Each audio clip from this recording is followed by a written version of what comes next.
Hello and welcome to another one of my narrated videos. I've been away for a little while, mainly concentrating on training for this competition here. Just a little bit of context, I decided to enter the Mauricio Gomes Legacy Cup, and that is an IBJJF rules tournament, except without any points or penalties. You just got to go for submissions, and the winner is decided by submission or overall dominance according to the ref. So I had one opponent, a chap called Stef Reader, and lovely chap, really good opponent, really tough. We had 3 matches, so it's a best of 3. So if you win the first one, you've got to fight again. So you've the best of you win 2, and you get the gold medal. Now in the first match that we had, which I haven't posted up yet, I won by a straight ankle lock. And in the second match, I lost to a toe hold. So this is the third match. So this would decide the winner of the gold medal. And rather than go for something tactically active and try to win the match, I decided, well, I'm not really going to get many chances because I don't compete a lot. I'm not going to get too many chances to practice my defensive BJJ. So I decided to just play as much turtle, hawking, running man, all that sort of stuff that Preet, as well as a couple of other luminaries like to promote. And since I use a lot of it in training, I thought, let's try it. Let's pull hawking, so to speak. So don't judge. I wanted to use this as a proof of concept. Tactically, it was probably not the best decision because unless I'm attempting subs, I'm not going to win. So basically, I was giving him the match, but I really wanted to test my defensive BJJ to see if a black belt could prize open and get submission on me if I was just defending all the time. Well, let's have a look. So we're just going to play the video here, and I'll pause it at various moments. So here I sit down, I pull butterfly. Now at this point, I present my back, and I go into sort of a kind of a hawking, middle of hawking mini baby bridge. Not the best. I do show a lot of my back. I realise I'm exposing too much, and I go to turtle. And as you say, Stefan gets his left hand in underneath my armpit, which was a fatal error on my part, or nearly fatal error.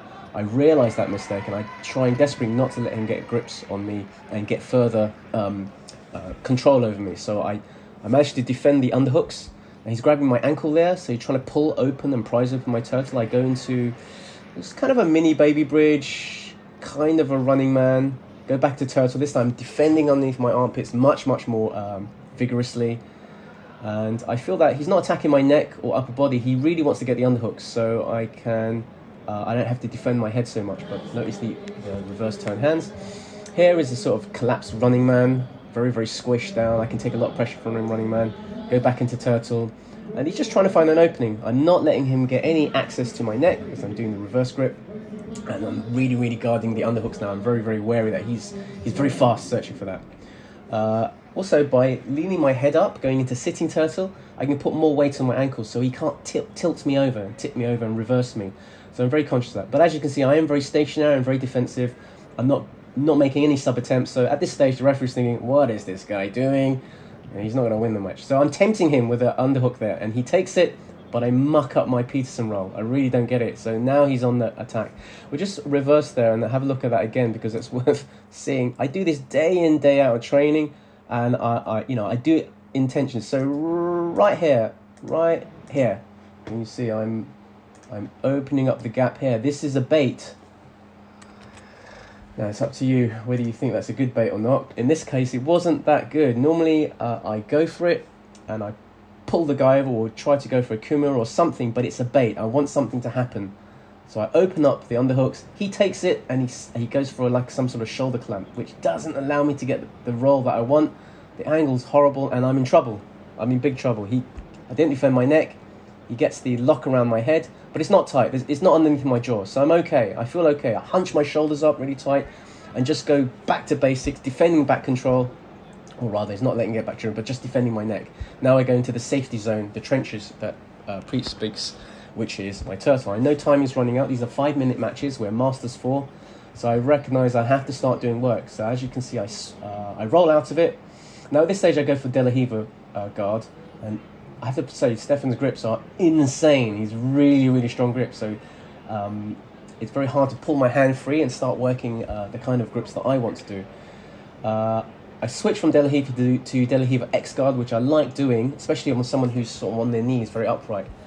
And I changed that. I see the sniff of a leg, so I changed that to a single leg X, but he quickly demolishes that, and I go back into the safety of the turtle. Again, very defensive. The referee's looking at me. He's thinking, oh, God, this guy. But I feel safe. I realise that Stefan's not found the way through to my neck or the underhooks. He can't, grabbing my ankle isn't going to flip me over, so I can sort of sit in a more upright toe. I'm sticking my neck out a bit because I want him off my waist so I can invert again and try and go for the legs.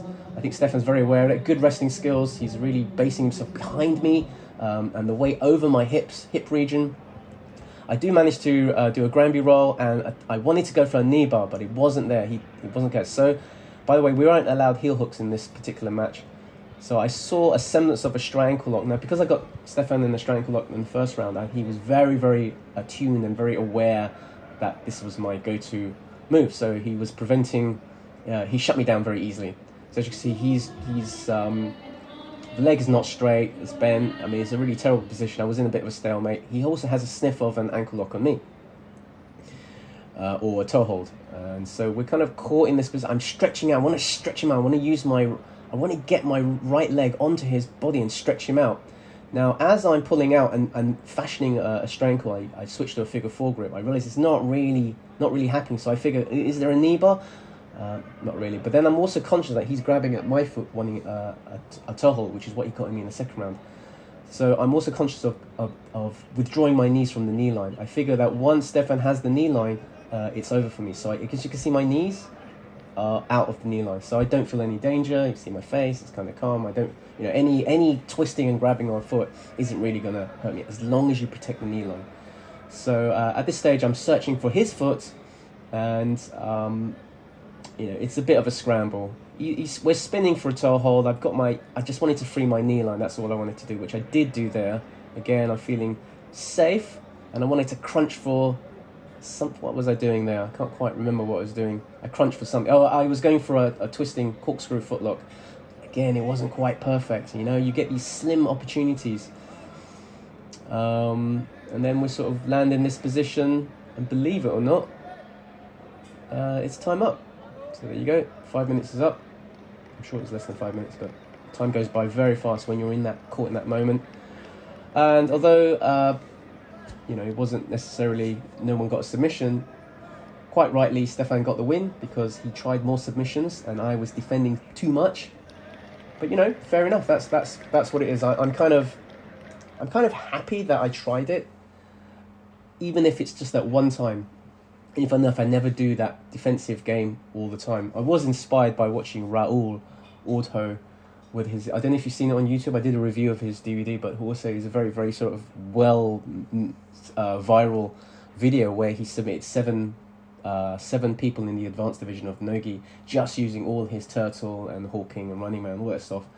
He was able to spin out and counterattack and get footlocks on all his opponents in 7 matches. I think all of them. So I was I wanted that Raul moment for me, but it wasn't to be. All I did was defend. I got a couple of spin outs and counterattacks in terms of getting out of the position, but I need to be much, much more active with these defensive BJJ techniques. So just an illustration there for you. I sacrificed my 3rd round potential win there as a proof of concept. And the concept is, if you just play defensive BJJ, you can't win tournaments. It's obvious, right? But what you can do, what it is useful for, and I stand by this, is that if you are in trouble, if you try to attack and the person's much better than you, if you are on the defensive, you can use it as a safety valve with which you can recompose yourself and go on the counter. If you choose it as a method, a bait, then you have to be super quick on the counter, really, really work hard, constantly move, really, really work hard, transitioning between the positions, and try and look for the gaps and the openings, just like Raul does. Notwithstanding that Raul is an exceptional grappler anyway, it's very hard to mimic what he does. But, I tried, and if I feel up for it, I'll post my other videos because they're very different. The 3 matches we had, each one was very, very different. and we were both deploying different things. So there's something new to talk about. It wasn't like 3 duplicate matches. I really enjoyed it. I want to compete again, and I think something's coming up in November that I'll compete again. I hope you enjoyed this and learned something from it, and I'll see you next time. Thanks, guys. Bye.